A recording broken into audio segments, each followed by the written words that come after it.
දැන් ඔයාලට පේනවා ඇති මේ price action එකක් සහ order flow chart එකක් අතර වෙනස. බලන්න මේකේ stop loss එක දැන් ඔයාලා තිබ්බනම් stop loss තියන්නේ මෙහෙනේ. මේකේ මෙන්න මෙතනින් වගේ මම තියලා තිබුණා. ඊට පස්සේ මම අන්තිම හරියේදී stop loss එක අදිනවා උඩට. يعني stop loss එක තව අඩු කරනවා. ඒකට price action chart එකක් සහ order flow chart එක අපිට තියෙන ප්‍රයෝජන තමයි ඒක. මේ level එක හොඳ support area එක. ඒ කියන්නේ මාකට් එකේ හොඳට respond කරනවා level එක.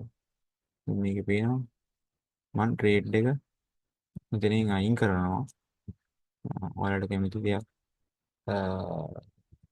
බලන්න පුළුවන්. මම ට්‍රේඩ් එක එතනින් අයින් කරනවා. අයින් කරන්න හේතුව මම මෙතන පැහැදිලි කරන්න යන්නේ නැහැ.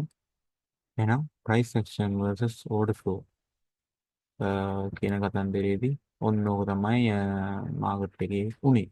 මම මේ අඳපු ෆෝන් දිහා බලන්න. මෙතන මේකේ බ්‍රේක් කරලා හිටියේ. නමුත් යටට ගියේ නෑ. ඊපස්සේ මෙතන බලන්න මේක ලස්සනට මෙන්න මෙතන තමයි අපේ සෙල් එක තිබ්බේ. මෙන්න මේ ලෙවල් එකේ. එතනින්ද මාකට් එක කන්ටිනියස්ලි buy. ඊට මම ට්‍රේඩ් එක ගැලෙව්වා. ගැලෙව්වට පස්සේ බලන්න මේ සෙල් කැනල් එක print වෙනවා පහළට. ඒ ගලවන්න හේතුව මම මොකක්ද කියලා කියන්න යන්නේ. එහෙනම් good luck. ජය වේවා.